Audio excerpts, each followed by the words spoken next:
Alright, buckle up, because this story is about to get wild, and I still can't wrap my head around it all. It all started with a party, my party, but it ended in a way that I never could have predicted. Let me tell you about the night my wife Emily decided to turn my entire world upside down and didn't even bother to hide the smirk on her face while she did it. Emily has always had this magnetic energy about her. She's the kind of person that can walk into a room and turn heads, make people laugh, charm everyone without even trying. It was that energy that drew me to her all those years ago, made me think, this is it, she's the one, and she was, at least I thought she was, right until the night that everything started coming apart. She decided to throw a party for me, but not just any party, this was extravagant.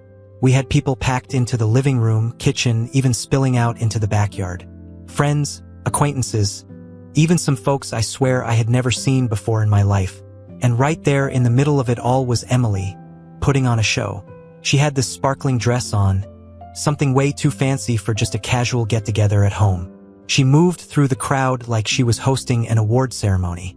Every time she looked at me, it was with that kind of, "Isn't this great, darling?" look that felt just a bit too forced. And then there was him, this guy I didn't recognize. Tall, too good-looking, the kind of guy who knows exactly how attractive he is. I saw him chatting with Emily, leaning in close, whispering something that made her throw her head back and laugh.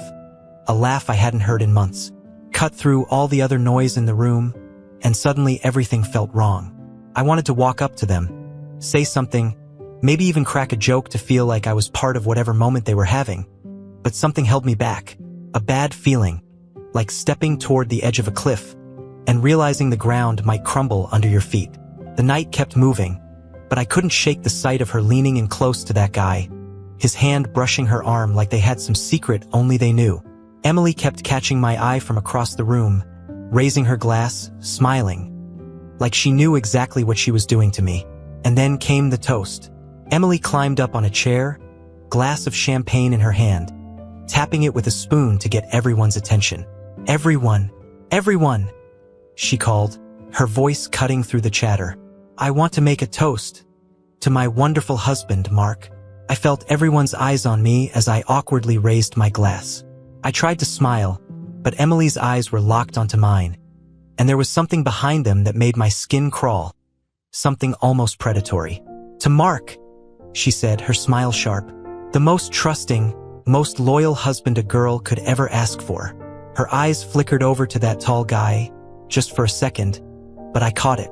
The smirk that played at the corners of her lips told me this wasn't just a compliment. There was something else, something rotten hiding beneath the surface of her words. Everyone cheered, glasses clinking together, laughter erupting around the room. But all I could hear was the rush of blood in my ears. I looked around, and there was that guy, raising his glass to me, his eyes cold and amused, like he knew something I didn't. And that's when it hit me like a punch to the gut. This wasn't a toast to celebrate me. This was a toast to mock me. Emily was turning this night, this party that was supposed to be about me, into something else entirely. I felt my stomach drop, a gnawing sense of dread sinking in. The rest of the night was a blur. I moved through the party like a ghost, plastering a smile on my face, shaking hands, nodding at people who wished me well. But all I could see was Emily and that guy, together whispering, sharing looks that were way too familiar for my comfort. And every time I caught Emily's eye, she just smiled at me.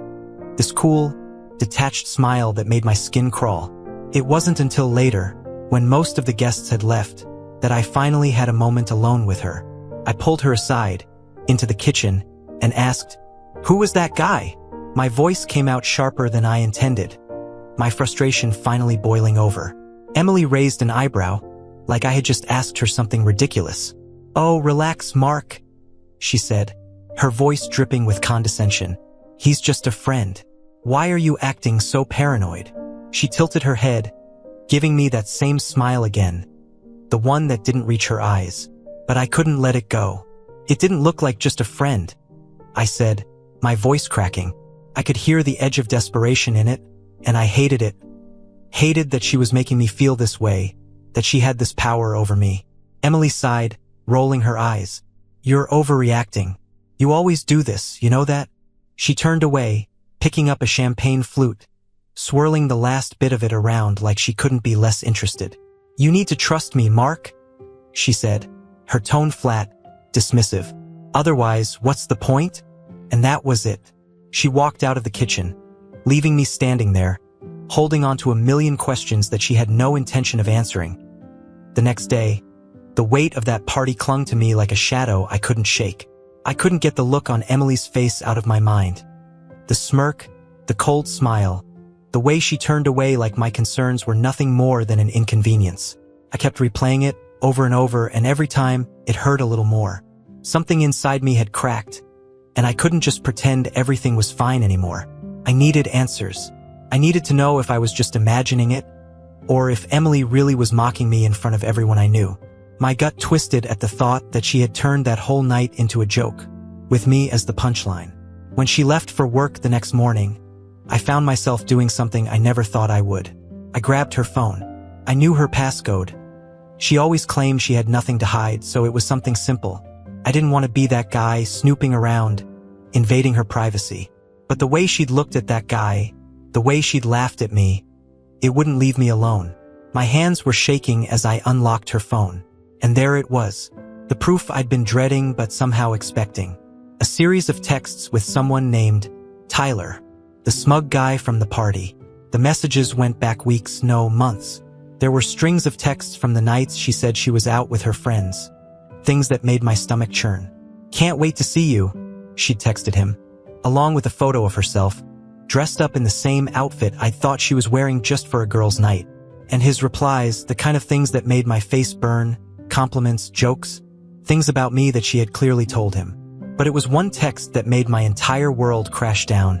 "Tomorrow's the night. You'll see just how easy it is." She'd sent it the night before the party.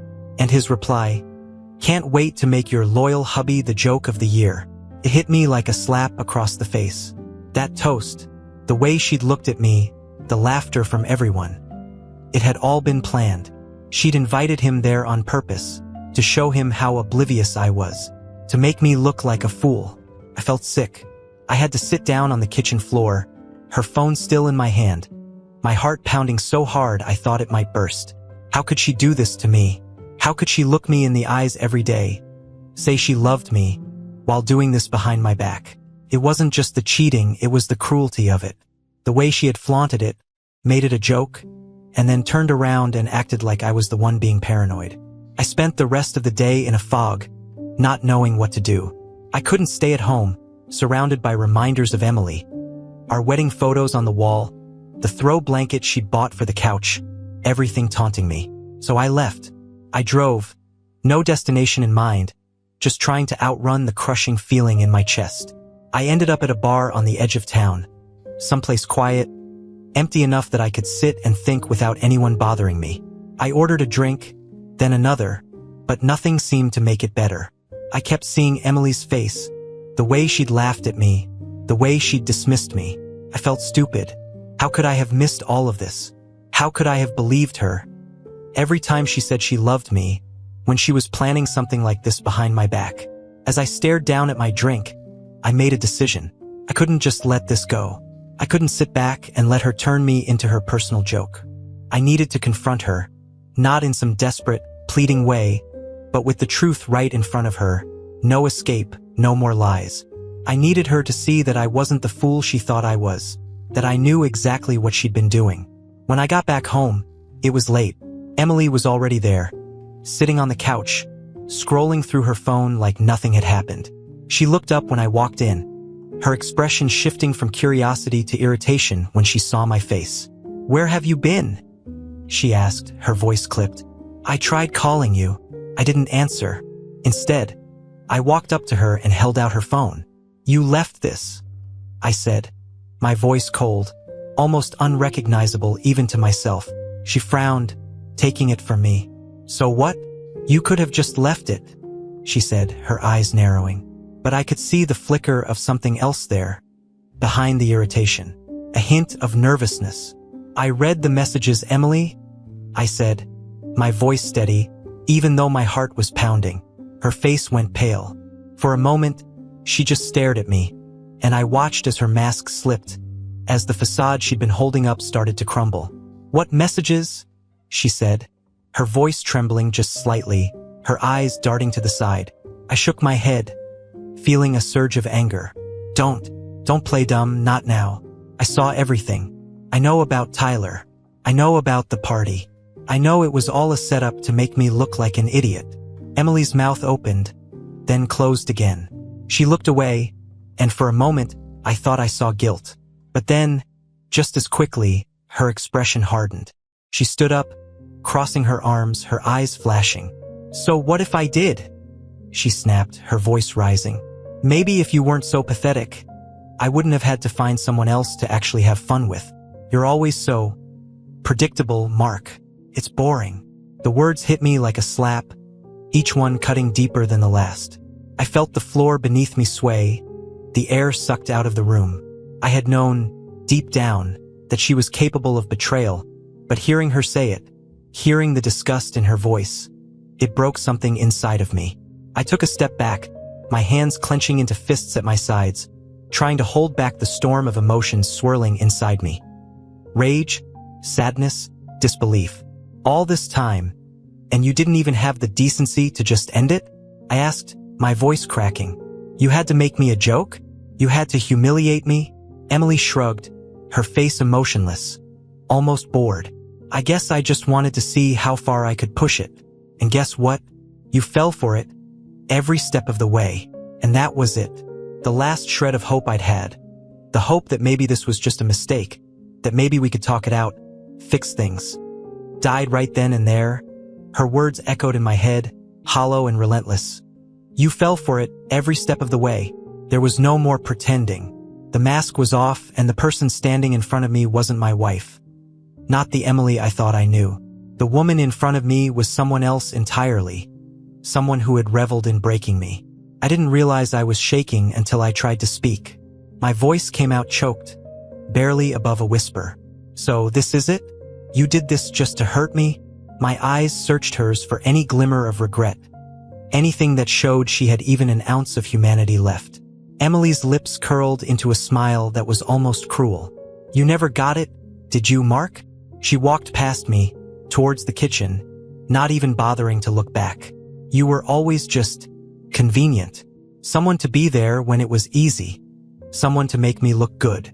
She opened the fridge, took out a bottle of wine, and started unscrewing the cap like this was just another regular evening. But people change. I wanted more. The casualness of it made my blood boil. I felt my fingers dig into the edge of the counter, knuckles going white. "And what about us?" I asked, my voice louder now, the anger finally cutting through the shock. "What about everything we built together? What about our promises? Or did all of that mean nothing to you?" She poured herself a glass of wine, not even bothering to offer me one, her eyes never meeting mine. "Promises? God, Mark, do you hear yourself? We were just two kids who didn't know what they were getting into. You might have stayed that way, but I grew up. I moved on. You're the one who's stuck." She finally looked at me, her eyes icy. "It's not my fault if you couldn't keep up." Something inside me snapped. I realized I was done. Done trying to understand her. Done trying to fix something that was broken beyond repair. There was nothing left to save. "You know what, Emily?" I said, my voice shaking, but growing stronger with every word. "I may have been stuck, but at least I was honest. At least I was committed. At least I didn't make it my mission to tear you down, to turn your life into a joke." She gave a dismissive wave of her hand, like she couldn't care less, like the words didn't mean anything. "Honestly, Mark, why are you still here?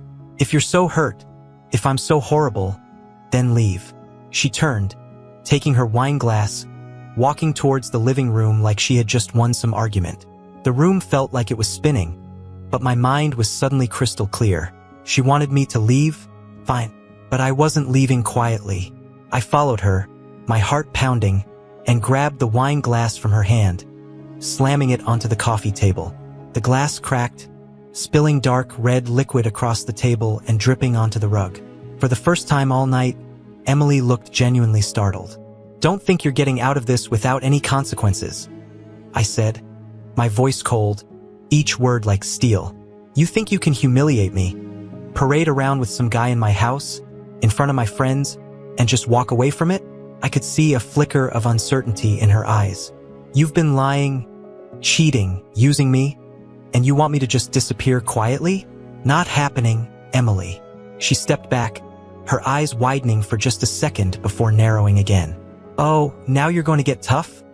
She sneered, but I could see she was shaken. What, Mark? You're going to make a scene now? You're going to act like some big tough guy after letting this go on for months? She tried to laugh, but it sounded hollow, forced. I could tell she hadn't expected this kind of reaction from me. I shook my head, a cold smile playing on my lips. No, Emily, I'm not going to fight you. I'm not going to play whatever sick game this is. I turned, walking towards the hallway closet. I yanked it open, grabbing a duffel bag and starting to shove clothes into it. I'm leaving, yeah, but not without making sure everyone knows exactly what you've done. Every friend, every coworker, every one of those people you were so eager to impress last night. They're all going to know what kind of person you really are.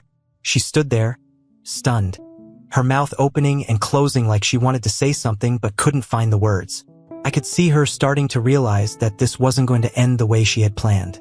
She had expected me to beg, to crumble, to be her doormat one last time. But instead, I was taking back whatever dignity I had left. I zipped up the duffel bag, slinging it over my shoulder, and headed for the door. As I reached it, I turned back one last time, my eyes meeting hers. There was no warmth, no sadness left in me, just cold determination. Enjoy your freedom, Emily. You wanted me gone. You got it. But don't think for a second that I'm letting you come out of this looking like the victim. You did this. You chose this. Remember that when everyone else starts to see who you really are. I opened the door, stepping out into the cold night air, and slammed it behind me. I could hear her shouting something. Maybe my name, maybe another insult, but it didn't matter anymore. I walked to my car, threw the bag in the back seat, and got in. My hands were still shaking as I gripped the steering wheel, but for the first time in what felt like forever, I felt like I could breathe. I started the engine, not knowing exactly where I was going, but knowing it didn't matter. I was done. Done with the lies, the manipulation, the constant feeling of being less. I had spent too long letting her play with my life, and now it was time to take it back. As I drove away, the house disappearing in the rearview mirror, a strange sense of calm washed over me. I was leaving behind the wreckage of a life I thought I wanted, but maybe that was exactly what I needed. For the first time, I wasn't afraid of what came next. I wasn't running away. I was moving forward, and I wasn't looking back. That I drove aimlessly for a while, the adrenaline slowly fading, replaced by a gnawing emptiness. The city lights blurred past, casting long shadows that seemed to stretch endlessly across the pavement. I kept replaying every word of that conversation, every twisted smile that had crossed Emily's face. Couldn't let it go. I knew I needed something more. Walking away wasn't enough. She deserved to face the consequences of everything she had done. I ended up parking at a rest stop, the engine idling as I stared at the dashboard. My mind was buzzing, every emotion tangled up. Rage, hurt, even a strange kind of exhilaration. I had walked out on her, sure, but that wasn't going to be the end of it. I picked up my phone and started scrolling through my contacts, my thumb pausing over the name Eric. Eric was one of my oldest friends, someone who had known Emily just as long as I had. He had been there at the party, one of the few people who'd stayed late, who'd seen the weird energy that night. He'd even asked me, half-jokingly, if I was okay with how close Emily was getting to that tall guy, Tyler. I had brushed it off then, too embarrassed to admit that I felt the same tension. But now I knew I needed him. I needed someone on my side, someone who could help me see this through. I hit the call button. The phone rang, and for a moment, I wondered if I was doing the right thing. But then Eric picked up, his voice groggy. Mark? It's late, man. Everything okay? I swallowed, trying to steady my voice. No, Eric, it's not. Can we talk? It's about Emily. There was a long pause on the other end. Emily? What happened? He sounded more awake now, and I could hear the concern in his voice. I let out a shaky breath. She's been cheating on me, with that guy Tyler from the party. It's been going on for months. Eric. And the party, it was all a setup. She made me into a joke. right in front of everyone. The words tumbled out faster than I meant them to, my throat tightening as I spoke. Hearing myself say it out loud, admitting everything, felt like tearing off a scab, letting the wound bleed freely. Jesus, Mark? Eric's voice trailed off, and I could hear the shock in it. I knew something was weird that night, but I didn't think, damn, man, I'm so sorry. He paused, and then, with a shift in his tone that I knew well, one of anger, of loyalty, he added, what do you need? Whatever it is, I'm in. I felt a flicker of gratitude, the first warm emotion I'd had all night. I need people to know, Eric. She's twisted everything to make me look like a fool. I can't let her walk away from this without facing the truth. Eric didn't hesitate. All right, we can do that. You know, I still have those photos from the party? The ones where she was all over that guy. I can send them out. People need to see what she really is. Hearing him say it made something inside me click into place. It was one thing for me to know what had happened, but the rest of the world, our friends, the people who thought we were this perfect couple, they needed to see the reality of who Emily was. She had made a spectacle out of me, turned my loyalty into a public joke, and now it was her turn. Do it, I said, my voice steady, a cold determination settling in. Send them to everyone who was at the party. Let them know exactly what kind of person Emily is. Eric agreed, and I hung up, feeling a strange mix of satisfaction and fear. What I was doing wasn't noble, but it wasn't about that anymore. It was about taking back the control she had stolen from me, about making sure she didn't get to laugh at me one more time. The next day, I woke up in a cheap motel room I'd found off the highway, the early morning light filtering through the thin curtains. I felt a heaviness in my chest, but beneath it, there was also a sense of purpose. I wasn't just going to be a victim of her cruelty. I was going to fight back. I grabbed my phone, my notifications already lighting up. Eric had sent the photos, and he hadn't stopped there. He'd written a message, too, explaining exactly what Emily had done, how she'd set me up, how Tyler had been part of it all. He hadn't spared any details, and as I scrolled through, I could see the responses rolling in. Shock, disbelief, anger. People I had thought were closer to Emily than me were replying, furious on my behalf, asking if I was okay, offering their support. It was like a weight lifting off my shoulders. For the first time, I didn't feel alone in this. People were seeing the real Emily, not the charming, perfect wife she pretended to be. They were seeing the person who had humiliated me, who had reveled in tearing me down. And they were on my side. My phone buzzed with a call. Eric again. I answered, and he didn't waste any time. Mark, you need to see this. Emily's posted something. My stomach twisted as I opened my social media, and there it was. A post from Emily, her face looking pale, her expression carefully composed. She had written a long message, trying to paint herself as the one who had been wronged, talking about privacy and how things weren't always as they seemed. She was trying to do damage control, twisting the story to make it seem like I was the one overreacting, like I was the one who had gone too far. But the comments told a different story. People were calling her out, asking her to explain the photos, to explain why she had invited Tyler to the party in the first place if it was all so innocent. I could see her narrative unraveling in real time, and for the first time since this whole nightmare had begun, I felt a sense of justice. She couldn't hide anymore. As I read through the messages, one caught my eye. A private message from someone I didn't know. It was Tyler. I hesitated, then opened it, my jaw clenching as I read his words. Mark, we need to talk. I didn't know she was going to do this. It was never supposed to go this far. The audacity of it nearly made me laugh. He was reaching out now, after everything, trying to cover his own ass. I stared at the message, my hands trembling with anger. He was a part of this. Whether he wanted to admit it or not, he had been there, smirking at me, enjoying the spectacle. He was just as guilty. I thought about responding, about giving him a piece of my mind, but I stopped myself. No, he wasn't worth it. None of them were. Emily, Tyler, their lies. It was all poison, and I needed to cut it out of my life, not keep drinking from it. I blocked the message, took a deep breath, and looked out the window. The sky was clear, the sun bright, and for the first time in a long while, I felt like I could finally see the way forward. This wasn't over yet, and I knew there would be more fallout to deal with. Emily wouldn't just roll over. She'd fight back, twist the story until it suited her. But that was okay, because now I wasn't afraid of her anymore. I had faced the worst she could throw at me, and I had survived. And now it was time to build something new from the wreckage she had left behind. Something stronger, something that was truly mine. The day stretched on like some surreal fever dream. My phone kept buzzing. Notifications from friends, acquaintances, even people I hadn't spoken to in years. The word had spread, and everyone wanted to weigh in. People sent messages of support, shock, disbelief. Some were angry on my behalf, others just wanted the juicy details. And then there were those who had heard from Emily.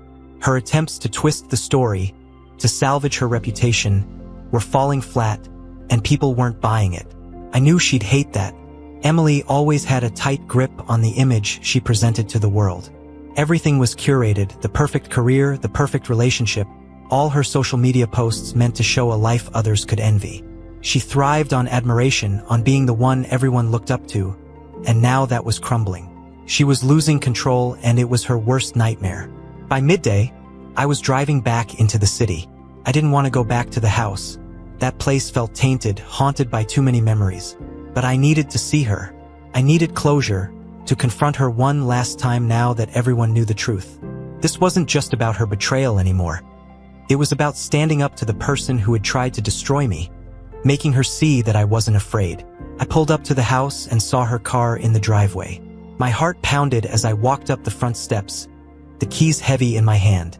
I unlocked the door and stepped inside, the house strangely quiet. For a moment, I stood there, taking it all in. The pictures were still on the wall. Emily and I smiling at some beach vacation, another of us at a friend's wedding, looking happy, in love. They felt like artifacts from another life, one that had never really existed. "Emily," I called, my voice echoing through the house. I heard movement from the living room, and then she appeared, her expression a mix of anger and something else. Fear, maybe. It was the first time I'd seen that in her eyes. "What are you doing here?" she snapped, her voice sharp, defensive. "You've done enough already, Mark. You've turned everyone against me.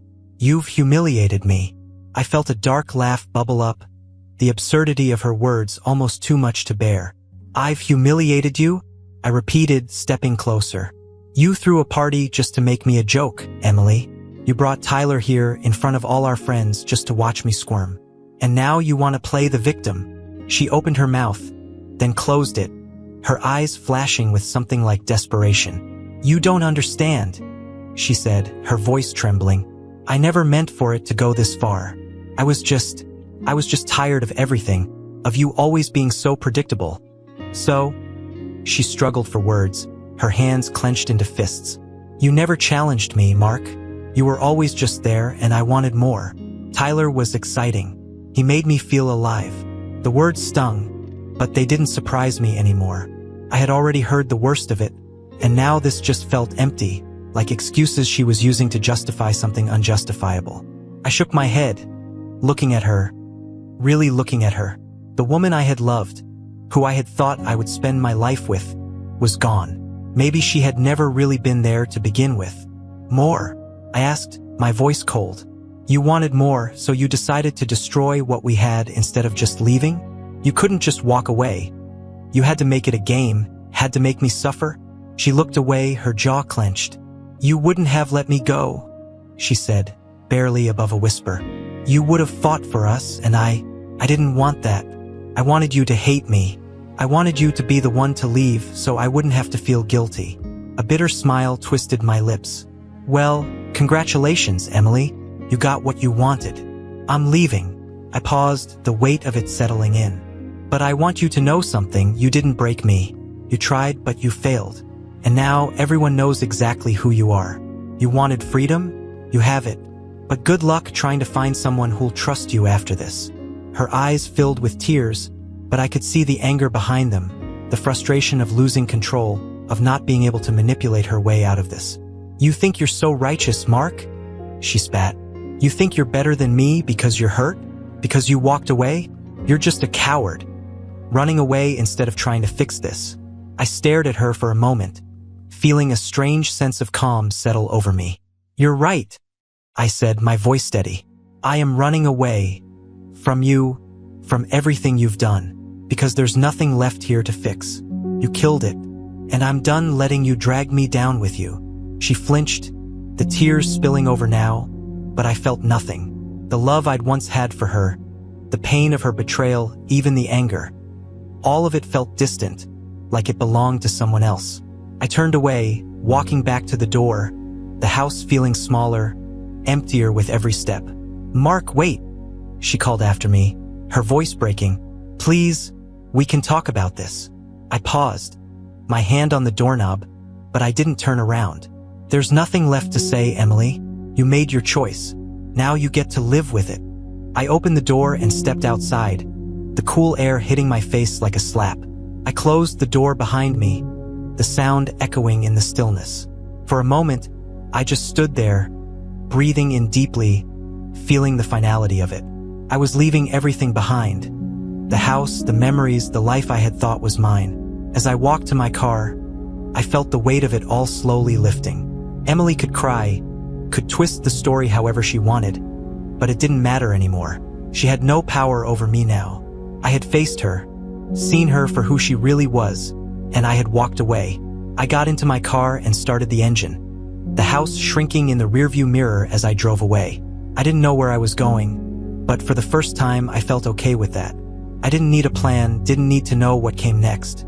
All I needed was to keep moving, to leave the past where it belonged, and to never look back. That I drove until the streets turned unfamiliar, past rows of suburban houses that gave way to the heart of the city, the crowded buildings closing in like a fortress of lights and noise.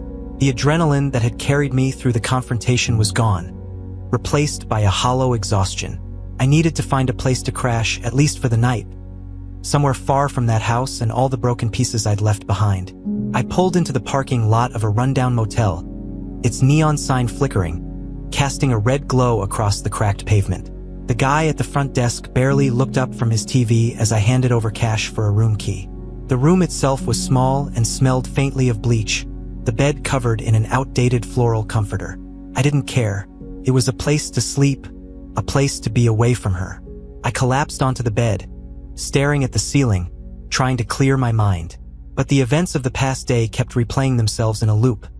The party, Emily's cruel toast, the texts, her cold eyes as she tried to justify everything she'd done. No matter how much I wanted to shut it out, it all came back, wave after wave. I kept seeing her face, hearing her voice when she said I was predictable, that I hadn't challenged her, that she wanted me to hate her so she wouldn't have to feel guilty. What kind of person does that to someone they once claimed to love? I knew I couldn't stay there, drowning in those thoughts. I needed an escape, something to remind me that there was a world outside of all this chaos. I grabbed my phone and called the one person I knew I could still count on. Hey, Mark! Eric's voice crackled over the line. You all right? Not really, I admitted, my voice sounding small in the quiet of the room. I need to get out of here, Eric. I need a change of scenery, a distraction. I need to not be alone right now. There was no hesitation. Say no more. I'll be there in an hour. We can grab a drink, clear your head. Whatever you need, man. True to his word, Eric showed up just under an hour later, his old beat-up car pulling into the motel parking lot. When I got in, he took one look at my face and sighed, shaking his head. Damn, Mark, I knew it was bad, but seeing you now, it just hits different, you know? I gave a tired smile, shrugging. Yeah, well, not much can really prepare you for watching your whole life fall apart. He put a hand on my shoulder, his grip firm. We'll get through this. Let's just get you out of your head for a bit. He started the car, and soon we were weaving through the city streets, heading towards a bar we used to go to back when we were fresh out of college, before responsibilities weighed us down. The bar was crowded, noisy, and exactly what I needed. A place to lose myself in the din of other people's lives. Eric ordered us both beers, and we found a corner booth away from the main crowd. He didn't ask me any questions, didn't push me to talk, and for that I was grateful. Instead, he launched into stories about work, about the ridiculous office politics he'd been dealing with, and I found myself laughing, even if just a little, for the first time in what felt like forever.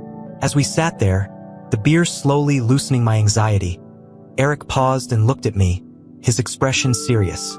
You know, man, I've been thinking a lot about this. What Emily did, it's on her. You can't blame yourself for not seeing it sooner. People like her, they know how to hide who they are. They manipulate, they lie, and they make you think you're the problem. It's not your fault. I swallowed, looking down at my drink. I just feel so stupid, Eric. All the signs were there and I just ignored them. I wanted so badly to believe she loved me that I let her walk all over me. I let her make me look like an idiot in front of everyone. Mark, you loved her. That's not something to be ashamed of. Eric's voice was firm, steady. It's a hell of a lot better than being someone who uses love as a weapon. You've got a heart, man, and she lost that. That's her loss, not yours. I took a deep breath, letting his words sink in. Maybe he was right. Maybe this wasn't about me being weak or stupid. Maybe it was just about the fact that I had loved someone who turned out to be unworthy of that love. It wasn't something I could have predicted, and it wasn't something I could change now. We finished our drinks, and as we left the bar, I realized I felt lighter, like I'd shed a layer of that darkness that had been weighing me down. The cool night air hit my face as we stepped outside, and I looked up at the sky, the stars barely visible against the glow of the city lights. Eric turned to me, his eyes searching my face. You know, you don't have to figure everything out right now. You've got time, Mark. Take it day by day. You'll find your way out of this mess, one step at a time. I nodded, the knot in my chest loosening a little more. Thanks, Eric. I really mean it. I don't know what I'd do without you right now. He smiled, clapping me on the back. That's what friends are for, right? You've always had my back, and now it's my turn to have yours. You're not alone in this. As we drove back to the motel, I let my mind drift. I thought about everything I'd lost, everything that had been torn apart. But then I thought about what Eric had said, about taking it one step at a time, about not letting her take anything more from me. I still had a long way to go, but maybe, just maybe, I was starting to see the path forward. Back at the motel, Eric gave me a hug before heading off. I stood there for a moment, watching his car disappear down the road, and then turned back towards my room. I was exhausted, the kind of exhaustion that went down to the bone, but for the first time I felt like I might actually be able to sleep. Inside the room, I sat down on the edge of the bed, my mind calmer now. I thought about the future, about what I wanted to do next. I didn't have all the answers, but I knew one thing for sure. I wasn't going to let Emily's betrayal define me. She might have tried to break me, but she hadn't succeeded. I picked up my phone, scrolling through the messages from friends who had reached out, people who still cared about me, who saw me as more than just the fool Emily had tried to turn me into. I typed out a quick response to a couple of them, just a simple thanks, I appreciate it. But even that felt like a step in the right direction, reaching out, letting people in again instead of closing myself off. As I lay back on the bed, I felt a small spark of hope, a tiny, fragile thing, but enough to hold on to. The pain was still there, the anger too, but it wasn't all-consuming anymore. There was space for something else now, something better, something that was still growing. And as I closed my eyes, I let myself imagine a life without Emily, a life where I could finally be free of her lies, her cruelty. It was still blurry, uncertain, but it was mine. And for the first time in a long while, that felt like enough. The next morning, I woke up to the sound of my phone vibrating on the nightstand, a barrage of notifications lighting up the screen. Groggy, I reached over, expecting more messages from friends checking in. But what I saw made my stomach tighten. There were dozens of missed calls and texts, most from numbers I didn't recognize. Some were from acquaintances, some from people I hadn't talked to in years, and a few were even from mutual friends I shared with Emily. I rubbed my eyes, sitting up, scrolling through the messages. They weren't just messages of support. They were filled with stories. Accounts from other people, bits and pieces of things that Emily had done, ways she had manipulated others. People were reaching out to me with tales of how Emily had lied to them, how she'd used them for favors and tossed them aside, how they'd caught glimpses of the same cruelty I had seen but had never fully understood. The puzzle pieces were coming together, and the picture they painted was worse than I'd imagined. Emily had hurt more people than just me. She had used friends, twisted relationships, played people against each other for her own gain. I felt a wave of nausea as I read each story. A woman who said Emily had ruined her friendship by spreading false rumors. A guy who had been strung along until Emily had found someone more useful. It was as if her betrayal of me had opened the floodgates. And now, all the pain she'd caused was pouring out for everyone to see. And there was something else too. Something I hadn't expected. Tyler had posted a public apology. I couldn't believe it at first, but there it was, clear as day. He wrote about how he'd been caught up in Emily's games, how he'd believed her lies when she said I was some kind of monster, that our marriage was already dead, that I was holding her back. He said he regretted being part of it, that he realized too late what kind of person she was, and that he was sorry for the role he played in her plan to humiliate me. I didn't know whether to laugh or throw my phone across the room. Part of me wanted to accept his apology, to believe that maybe he had been manipulated too. But another part of me, the part still raw with anger and pain, wanted to reject it outright. He'd known what he was doing, at least on some level. He'd seen the hurt in my eyes at that party, seen the cracks forming, and he'd still chosen to be part of Emily's twisted game.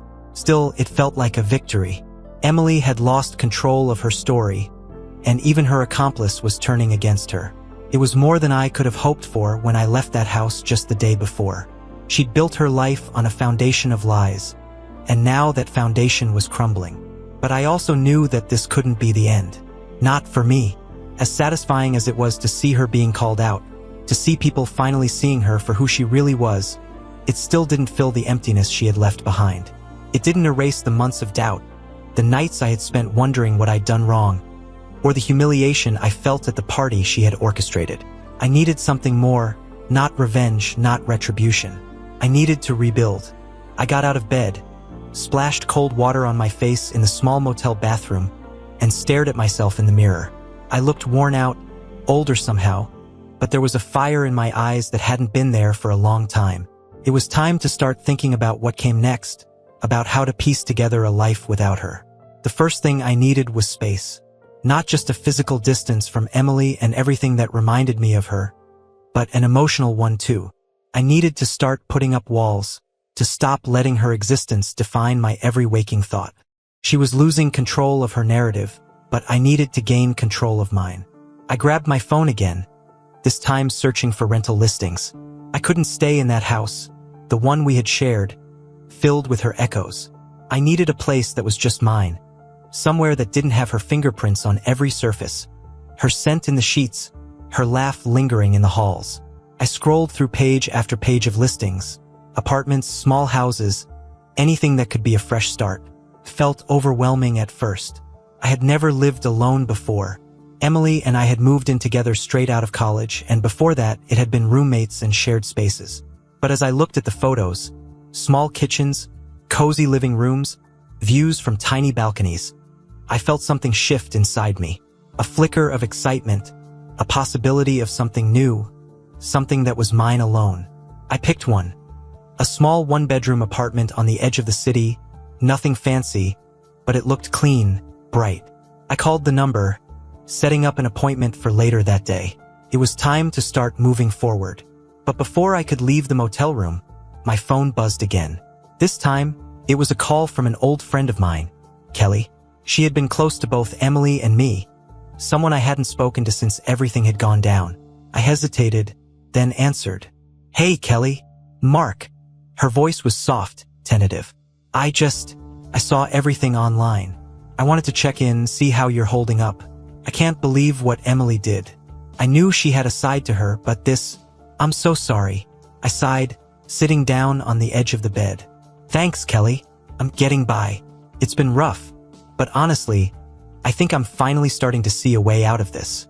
"I'm glad to hear that," she said, and there was something in her voice, something that made me pause. "Listen, Mark, I want you to know you're not alone in this. A lot of us, me, Eric, others, we're all here for you. We're planning to get together tonight, just a small group, to catch up, maybe help take your mind off things. I think it would be good for you." I was quiet for a moment, my heart tight in my chest. Part of me wanted to say no, to retreat, to keep hiding from everyone. But another part of me, a part that was tired of hiding, wanted to say yes, to step back into the world, to remind myself that I still had people who cared about me, people who saw me as more than the guy Emily tried to destroy. "All right," I said, my voice steady. "I'll come.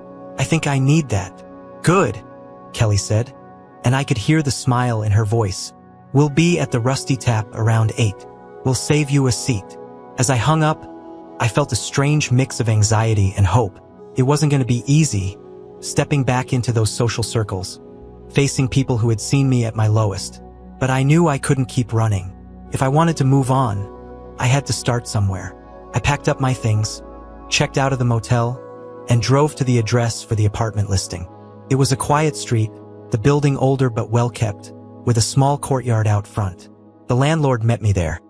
A friendly, middle-aged woman who led me up to the 3rd floor, chatting about the neighborhood and the other tenants. The apartment itself was simple, with white walls and hardwood floors, sunlight streaming in through the windows. It was nothing like the house I'd shared with Emily, and that was exactly what I needed. After a quick tour, I shook the landlord's hand, signed the lease, and paid the deposit. It was done. I had a new place, a new start. I had no furniture, no plan, just a key in my hand and the knowledge that this was the first real step towards reclaiming my life. As I left, I glanced at my phone, the time creeping towards evening. I still had a couple of hours before meeting Eric, Kelly, and the others. I thought about everything that had happened, everything that still lay ahead. The moving, the paperwork, the conversations I would still need to have, the wounds that would take time to heal. It was daunting, but it was also exhilarating. I realized, as I drove away from the building, that I was finally done with Emily. She had taken so much from me. My trust, my confidence, the future I thought I was building. But she hadn't taken everything. I still had myself. I still had the people who truly cared for me, the people who saw me for who I was, not who she had tried to make me out to be. And as the sun dipped low on the horizon, painting the sky in hues of orange and pink, I let myself feel it fully, the beginning of something new, the slow but steady climb out of the darkness she had cast me into. There was still a long road ahead, but I wasn't afraid of it anymore. I was ready. The evening at the Rusty Tap was a mix of emotions that I wasn't prepared for, but it was exactly what I needed. The bar was bustling, crowded enough that we could slip into our own little corner, away from the rest of the world. Eric was already there when I walked in, a pint in front of him, his face lighting up when he saw me. Kelly waved from the other side of the booth, and next to her were a few more familiar faces. People who had once been part of my life before everything with Emily fell apart. I took a deep breath and walked over, and before I could even sit down, Kelly wrapped her arms around me in a tight hug. "It's good to see you, Mark," she said, her voice warm, genuine. I could feel some of the tension I had been carrying for days starting to loosen. As I slid into the booth, the conversations picked up. At first, everyone tiptoed around the elephant in the room, but I decided to bring it up myself. I told them about the confrontation with Emily, about Tyler's message, about everything I'd learned from the flood of stories that had come my way. It wasn't easy, but it felt good to let it out, to share the burden with people who actually cared. Eric raised his glass when I finished, his eyes meeting mine. "To starting over," he said, his voice carrying just enough edge to let me know he meant it. "To leaving the past where it belongs." "To starting over," Kelly echoed, and everyone clinked their glasses together. I joined in, a smile touching my lips as I took a sip of my drink. The conversation slowly shifted after that, and before long, the bar was filled with laughter, jokes, stories from back when things were simpler. We reminisced about the old days, road trips we'd taken, concerts we'd gone to, the kind of adventures that felt like they belonged to another life entirely. I felt the shadows that Emily had cast over me fading into the background, replaced by warmth, connection, and the realization that this was what I had been missing for so long. These people were my friends. They were the ones who had always been there, even when I'd been too wrapped up in my failing marriage to see it. And then, as the night wore on, something happened that I didn't expect. Kelly leaned over, her expression soft, her eyes meeting mine. "You know, Mark," she said, her voice just loud enough for me to hear, "I've always admired you.